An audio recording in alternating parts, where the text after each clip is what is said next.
Hello बच्चों, class 6 की exercise 5.4 है। एक्सरसाइज करने से पहले हम कोणों के बारे में कुछ चर्चा करेंगे। वैसे ये मैं आपको पहले भी बता चुका हूँ। देखिए, कोण में सबसे पहले न्यून कोण कौन सा होता है कि जो 90 से छोटा हो। जो भी 90 डिग्री से कोण छोटा होगा उसको हम न्यून कोण बोलेंगे। और उसके बाद एक होता है समकोण, जो बिल्कुल 90 डिग्री के बराबर हो उसको हम समकोण बोलेंगे। न्यून कोण को एक्यूट एंगल बोलते हैं इंग्लिश में, एक्यूट, ACUTE, इंग्लिश में इसको एक्यूट एंगल बोलते हैं। समकोण को हम बोलते हैं right angle, RIGHT angle, ANGLE। समकोण को राइट एंगल बोलते हैं, न्यून कोण को एक्यूट एंगल बोलते हैं। और न्यून कोण 90 से छोटा होता है, समकोण 90 डिग्री का होता है। और एक होता है फिर उसके बाद अधिक कोण। अधिक कोण जो 90 और 90 से तो बड़ा हो पर 180 से छोटा हो, यानी ऐसा कोण अधिक कोण होता है जो 90 डिग्री से तो हो बड़ा, मैंने बड़े का निशान अधिक कोण की तरफ लगाया है, और 180 डिग्री से हो छोटा। मतलब 90 और 180 के बीच में जो भी होता है उसको अधिक कोण बोलते हैं। और इंग्लिश में उसको ऑब्ट्यूज एंगल बोलते हैं। Obtuse, OBTUS, obtuse angle. ठीक है, सबसे पहला हो गया न्यून कोण, दूसरा समकोण, तीसरा हो गया अधिक कोण, और फिर चौथे नंबर पे आता है प्रतिवर्ती कोण। प्रतिवर्ती कोण जो 180 से बड़ा हो, जो भी 180 से बड़ा हो वो प्रतिवर्ती कोण होता है।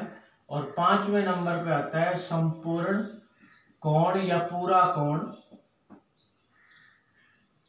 और वो 360 डिग्री का होता है।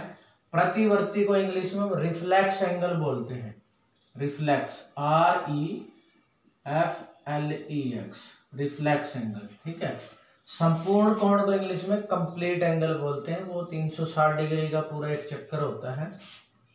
अगर आपको ये चीज समझ में आ गई तो ये क्वेश्चन आसान है। जैसे पहला है निम्न के क्या माप होंगे। एक समकोण, समकोण का कितना माप होगा, 90 डिग्री, तो इसका आंसर आ जाएगा 90 डिग्री। उसके बाद है एक रिजु कोण। रिजु कोण, हाँ ये रह गया आपको बताना, मैं बता देता हूँ। रिजु कोण जो है वो होता है 180 डिग्री को, तो हम रिजु कोण बोलते हैं। और इंग्लिश में इसको हम सप्लीमेंट्री एंगल बोलते हैं। तो ये 180 डिग्री का रिजु कोण और 90 डिग्री जो है वो समकोण होता है। उसके बाद है सेकंड, हमें इसमें सत्य और असत्य बताना है। ई पार्ट तक है ये। जैसे सबसे पहले अगर सत्य है तो उसके सामने T यानी ट्रू लगा देना है। असत्य है यानी फॉल्स है तो F लगा देना है।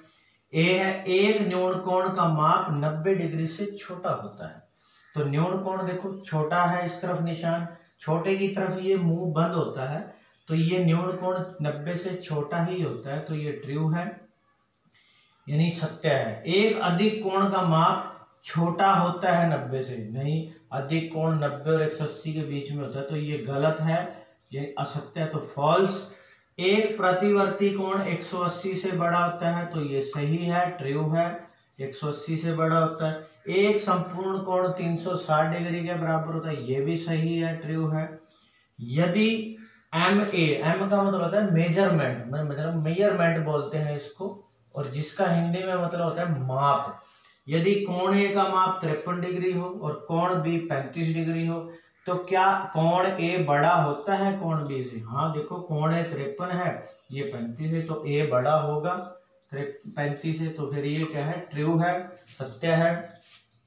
निम्न के कुछ माप लिखिए, अपनी मर्जी से आप कोई भी माप लिख सकते हो। जैसे पहला न्यून कोण, न्यून कोण जो 90 से छोटे हो, कितना भी लिख लो आप, 30, 45, 60, 75, ये सारे ही आप अपनी मर्जी से कितने भी लिख सकते हो, 90 से छोटे लिखने हैं।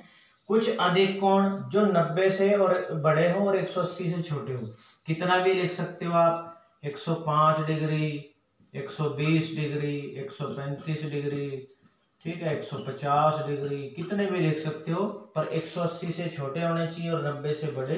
तो इस तरह से ये हमारे 3 क्वेश्चन हैं, आपने इनको अच्छे से समझ लेना है। बस जो बातें मैंने शुरू में बताई थी उनको ध्यान से समझना है।